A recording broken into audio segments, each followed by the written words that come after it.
Huwag kang ganyan. Doon medyo maano siya.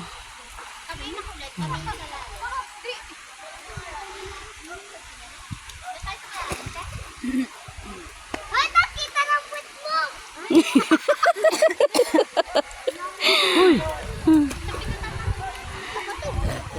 Nandito tayo sa tuktok. O, di ba?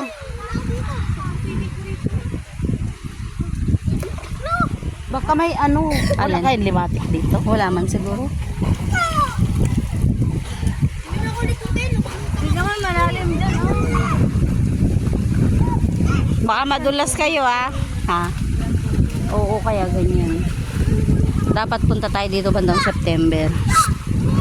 Risha! Risha! Huwag mo Dun- masyado maglublob. Doon na lang kayo, doon kila Camille. Doon oh. Tara, doon tayo, baba tayo doon. Mainit sobra. Dito tayo banda. Siyang. Risha!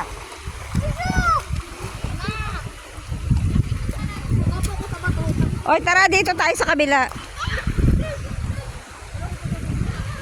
Yan, ang ganda, ang ganda, ang ganda.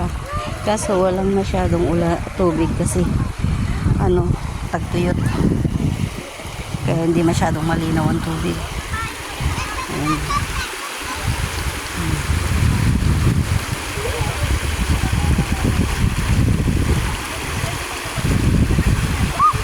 Diba? Ang ganda. Ito po yung tinatawag nilang Bunsuran Falls. Kaso sa ngayon dahil tag-init, medyo less tubig siya. Ayan, ah. Ayan. Oy, baka malalim dyan, ah! Oh. Malalim? Oh.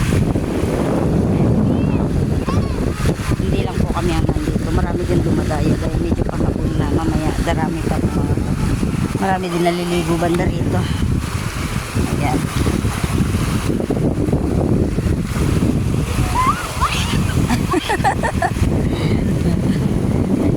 Yung mga bata. I-enjoy sila. Parang hirap bumaba yata.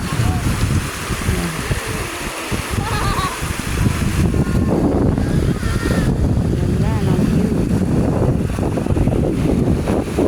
Yan, pag nagpapalipas ka ng oras, nagtatanggap ka ng sama ng loob, kailangan pupunta sa mga ganitong klaseng lugar para makapag-relax ka. O, diba? Pagtapos natin sa mga bansa-bansa, ngayon naman nandito tayo sa kagubatan. Sa gubat naman tayo napadpad.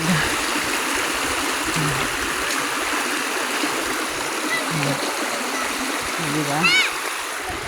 Dito. Ang sobrang init, sinusundan ko yung mga bata. Makukulit. Kung saan-saan napunta. Ayan, maya-maya maglulublob din ako. Pakahirap po humakbang-hakbang kay nakakatakot dahil madulas.